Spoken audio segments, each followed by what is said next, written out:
guys, welcome back. Another day, another video. Not too much going on in the news yesterday, but just some small quick updates for specifically Xbox here. Some stuff that got announced and some clarification on a game that everybody was outraged about, and it was Quantum Break. Now, it's funny because when this game first came out, it didn't have the best reception, and it almost feels like a lot of people passed it up and didn't play it. But it obviously is a first-party Xbox Game Studios games. It was developed by Remedy, but Microsoft owns the IP. That was all confirmed as well this week. And for some reason, it was coming off of Xbox or Xbox Game Pass. And my first instinct as to why they would take this off of the Xbox Game Pass service was probably because they probably have to go through some licensing things and just do business stuff behind the scenes, and then they will put it back on. And we got that confirmation from Aaron Greenberg now that Quantum Break is going to be coming back onto Xbox Game Pass. This person asks, why is Quantum Break leaving Xbox Game Pass? Aren't Xbox games always supposed to stay on Game Pass? Is that going to happen with other Xbox games? And Aaron Greenberg responds, don't worry, Quantum Break will be coming back to Game Pass. It is being temporarily removed due to some licenses that expired that were in the process of being renewed.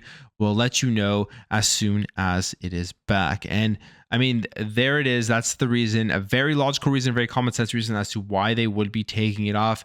If it's a first party game, it's an Xbox Game Studios game, they aren't going to be taking those games off of the service. But licensing is always just a interesting thing, always an intricate thing when it comes to businesses and them doing stuff like that. So for example, you think about Forza Motorsport 7, I believe, which was delisted because of all of the licensings of the cars expiring and stuff like that. So that's something you will see throughout gaming, throughout games coming off of stores, coming off of subscription services, is if licenses expire, they can't keep them up there. Another example would have been GoldenEye and how crazy the licensing was with that, why it took so long to get that remaster of GoldenEye into Xbox Game Pass, since it technically is a rare game, but came out first with the Nintendo 64, so they had to work with Nintendo, and then you had MGM all in there, and they had to work out all of those business things there. So that's what happened with GoldenEye.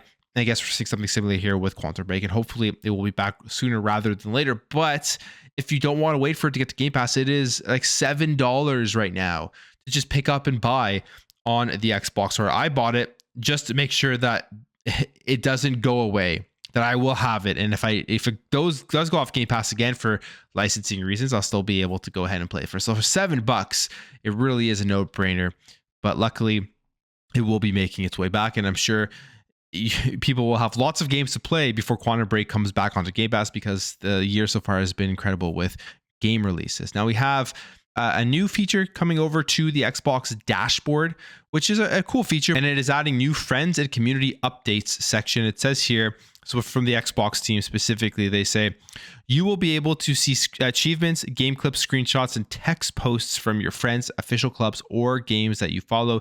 To see everything in your activity feed, click into the friends and community updates. You may also see got something to share. You share your gaming moments or clubs on Xbox to discover more on official clubs. So they're just adding a section here where really you're going to have it all consolidated into one spot, all of the highlights, videos, screenshots, achievements, things like that from the groups, clubs that you're in, and from your friends, and you won't have to kind of go through different sections of the Xbox dashboard to see all of this, which is great. I think there's so much more that can be done within Xbox to make it a community, to make it a place where instead of going onto Twitter for gaming news or Xbox news, you could literally just go onto the Xbox app and utilize that. There's so many things that they could add to it if they wanted to do that. I think it would be a smart move, and just having that friends and community section where you're seeing all the stuff your friends are playing, maybe getting updates on where they are within the game, if they need help, all that type of stuff is going to be, I think, good for everybody within the Xbox ecosystem.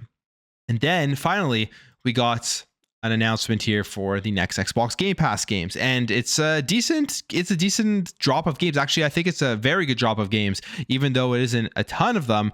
I think overall this is going to have a lot of people interested. Now, the first one here, I don't really know anything about. Iron Brigade. It is coming to cloud and console on April 6th. And it says, join the mobile trench brigade and protect humanity from the evil monovision menace in this tower defense shooter from Tim Schafer's Double Fine Productions. And here's some gameplay from the channel Force Gaming, and it looks pretty cool. I mean, graphically, obviously it isn't a modern looking game, but it is tower defense. You have these mechs you're going around, and hey, there's like waves, just like what a tower defense game has. And then it's from Tim Schafer and Double Fine Productions, which I'm a pretty big fan of the stuff that they make. I've enjoyed a lot of their games. I mean, you think of Psychonauts 2, how great that was. You think of Brutal Legends, all awesome, fun, quirky games. This is a game I didn't even know they made, and it's not a game I would have expected coming out of their studios, but pretty cool that this is coming over to Xbox Game Pass. And it's a game that came out all the way back in 2012 on the Xbox 360. And then we have Ghostwire Tokyo, which is one people on Xbox have been waiting for an entire year now, coming April 12th to cloud, console, and PC. This is Tango Gameworks game. As we know, it is a first-party Xbox Game Studios game, but it had that 1 year timed exclusivity on PlayStation. So I'm pretty excited to finally be able to check out and play this one here. I didn't get the best reviews. I've got like 7s, 7.5s, I think, generally across the board. But from watching people talk about it and watching videos of people playing it, they have said that, hey, this is one you should definitely check out. It's one that people didn't give enough chance when it first came out back on the PS5 a year ago. So hopefully now this is going to get into more people's library. More people are going to play it. And we'll see that Xbox Game Pass effect where games that not many people would have checked out previously comes onto the service, maybe they hadn't heard about it, are now going to be able to go ahead and check it out. And on top of that, you get the Spider's Thread update, which gives just some additional stuff here for Ghostwire Tokyo. Got NHL 23 for console. I mean, if you like the NHL games, this is one of the best features of Xbox Game Pass. If you like sports games, that you get all of the newest EA Sports games about 6 months after their release. So if you're not somebody who wants to go out and play these games day one, you don't want to have to pay the full price. You just wait a little bit and you're going to be able to play on like Xbox Game Pass. I love that. I love that. That's generally how I play all of these EA Sports games now. I don't play as many sports games anymore as I did when I was younger, but now when I do play them, it's generally on Xbox Game Pass when they release 6 months after their official release date. And then we have a big one here in Minecraft Legends. This is a huge game from Xbox that's going to be coming out. I think this is going to be very popular. It is coming out on all the other platforms, but this is coming out April 18th on cloud, console, and PC, a day one Xbox Game Pass game. And it's an action strategy game. That's another spinoff, like Minecraft Dungeons, which is a phenomenal spinoff of Minecraft.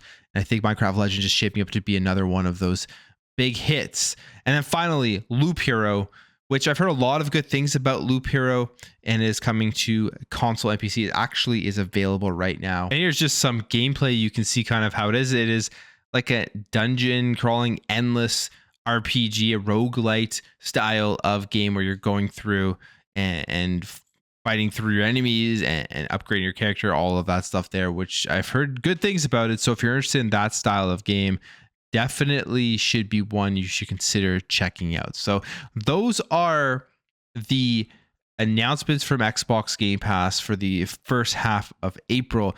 And this is the beginning where we are going to be seeing lots of huge games coming out, consistent first party Xbox games. You have Minecraft Legends, Ghostwire Tokyo next month.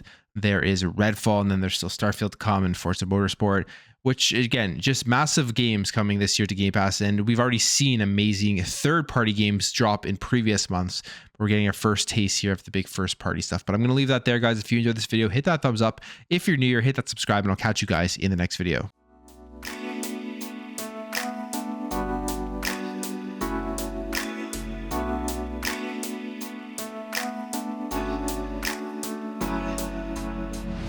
Bye.